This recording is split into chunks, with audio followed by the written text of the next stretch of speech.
Hello everyone, আমি Sanu Sanu cooking blog থেকে তোমাদের সাথে যুক্ত হয়েছি আরও নতুন একটি রেসিপি নিয়ে। আজকের রেসিপি হচ্ছে সোনালী মুরগি দিয়ে গোটা রসুন, সাথে হাঁসের ডিম থাকবে, জাল জাল রোস্ট। আজকের রেসিপিটা হবে ঝাল মিষ্টি রোস্ট। তাও এটা আমি কিভাবে রান্না করব আর কি কি উপকরণ নিয়েছি তোমরা দেখতেই পাচ্ছ। আমি কিন্তু হাতের কাছে থাকা উপকরণগুলো দিয়েই এই রোস্টটা তৈরি করব। শুধু এখানে বেশি নিব রাঁধুনি যে মাংসের মশলাটা আছে সেই মশলাটা এখানে নিতে হবে।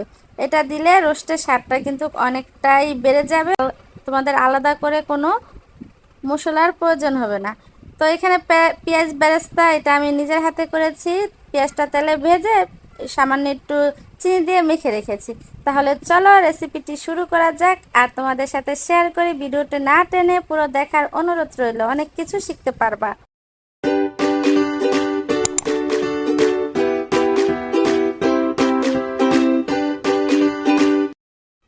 প্রথমে চুলায় একটি প্যান বসিয়ে এখানে পরিমাণ মতো তেল দিয়ে দিলাম।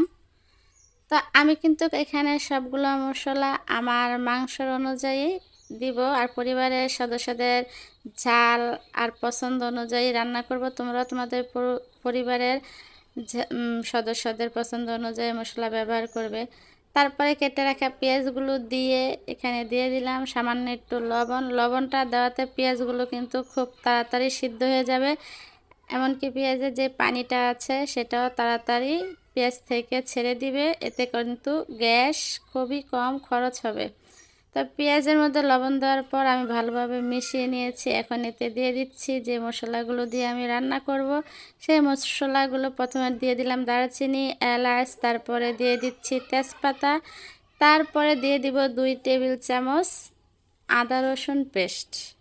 আদা রসুন পেস্ট দিয়ে দিলাম। এখানে আমার 1 কেজি সোনালী মুরগি ছিল, সাথে ছিল 4টা হাঁসের ডিম আর 6টা গোটা রসুন। ওই অনুযায়ী আমি হলুদ মরিচের গুঁড়াটাও কিন্তু এখানে ব্যবহার করব।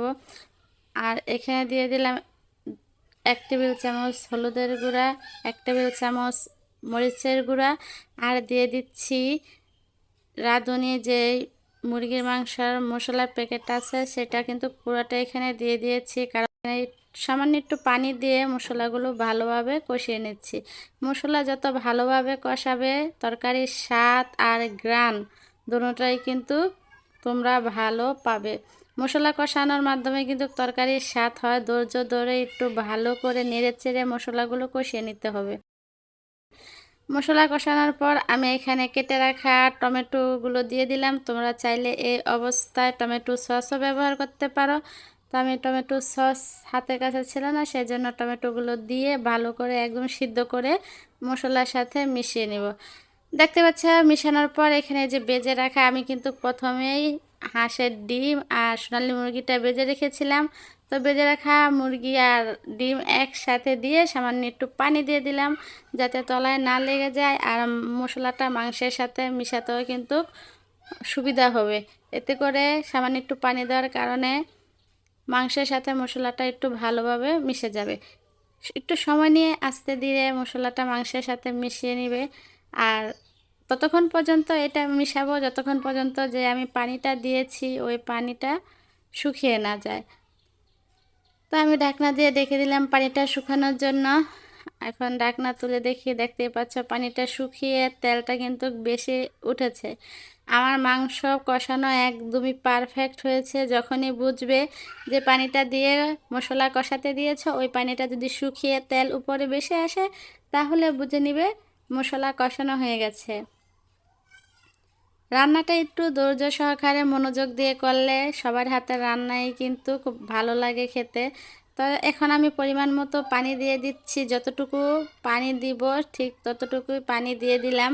আর পানিটা তোমরা এরকমভাবে দিবে যাতে করে যাই রান্না করো না কেন পানির নিচে একটু ডুবে ডুবে থাকে। দেখতেই পাচ্ছ, ভিডিওতে খেয়াল করলে বুঝবে যে আমি কতটুকু পানি দিয়েছি। এখন ঢাকনা দিয়ে ডেকে একটা বলক আনা পর্যন্ত অপেক্ষা করব।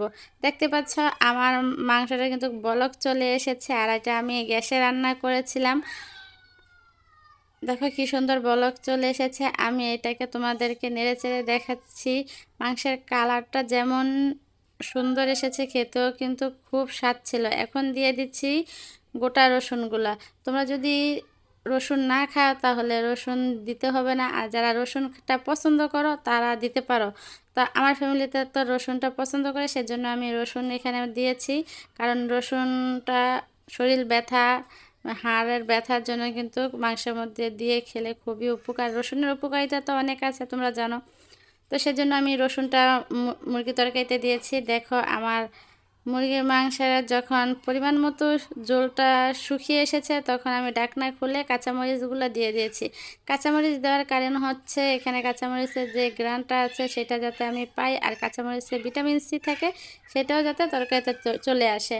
তো আমি কিন্তু চুলাটা বন্ধ করে তারপরে কাঁচামরিচগুলো দিয়েছি, কারণ চুলায় তরকারিটা যতটা গরম, চুলায় এখন কাঁচামরিচটা সিদ্ধ হয়ে যাবে। মোটামুটি সিদ্ধ হলেই কিন্তু কাঁচামরিচের যেই গ্রানটা আছে সেটা তরকারিতে চলে আসবে।